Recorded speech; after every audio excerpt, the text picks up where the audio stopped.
Deuteronomy chapter 2. Then we turned around and headed back across the wilderness toward the Red Sea, just as the Lord had instructed me, and we wandered around in the region of Mount Seir for a long time.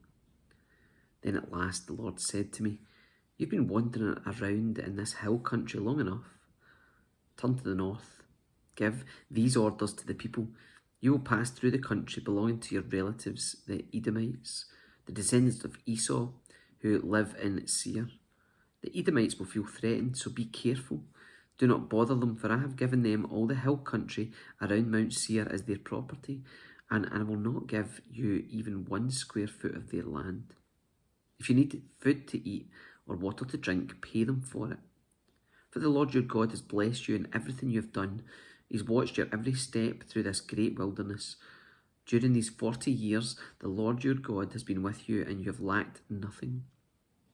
So we bypassed the territory of our relatives, the descendants of Esau who live in Seir.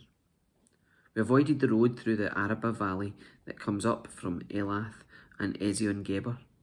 Then, as we turned north along the desert route through Moab, the Lord warned us, "Do not bother the Moabites, the descendants of Lot, or start a war with them.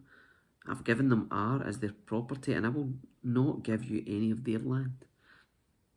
A race of giants called the Emites had once lived in the area of Ar. They were as strong and numerous and tall as the Anakites, another race of giants. Both the Emites and the Anakites were also known as the Rephaites, although the Moabites called them Emites.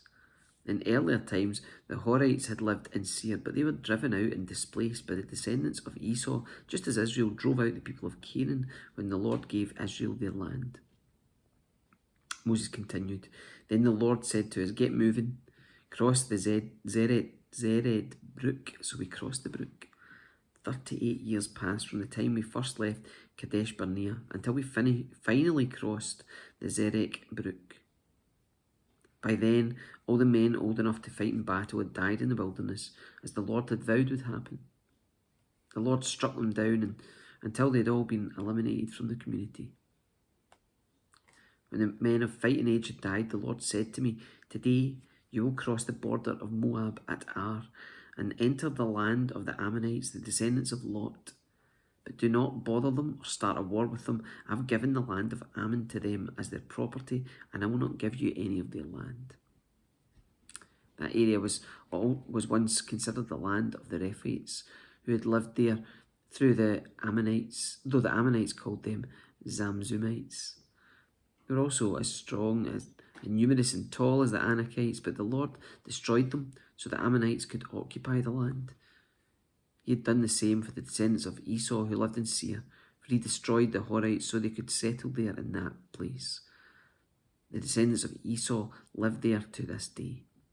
A similar thing happened when the Caphtorites from Crete invaded and destroyed the Avites who had lived in villages in the area of Gaza. Moses continued, "Then the Lord said, 'Now get moving. Cross the Arnon Gorge. Look, I will hand over to you Sihon the Amorite, king of Heshbon, and I'll give you his land. Attack him and begin to occupy his land. Beginning today, I will make people throughout the earth terrified because of you. When they hear reports about you, they'll tremble with dread and fear.'" Moses continued, "From the wilderness of Kedemoth, I sent ambassadors to King Sihon of Heshbon with this proposal of peace. 'Let us travel through your land. We will stay on the main road and won't turn off the fields on either side.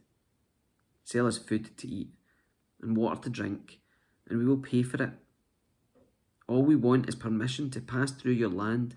The descendants of Esau who live in Seir allow us to go through their country.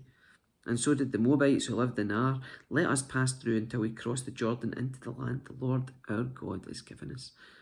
But King Sihon of Heshbon refused to allow us to pass through because the Lord your God made Sihon stubborn and defiant, so he could help you defeat him, as he has done now.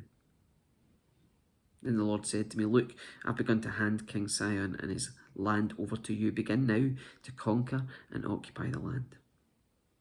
Then King Sihon declared war on us and mobilized his forces at Jahaz. But the Lord our God handed him over to us, and we crushed him, his sons, and all his people.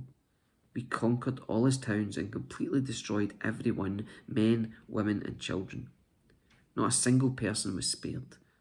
We took all the livestock as plunder for ourselves, along with anything of value from the towns we ransacked. The Lord our God also helped us conquer Aroer on the edge of the Arnon Gorge, and the town in the gorge, and the whole area as far as Gilead. No town had walls too strong for us. However, we avoided the land of the Ammonites, all along the Jabbok River, and the towns in the hill country, all the places the Lord our God had commanded us to leave alone.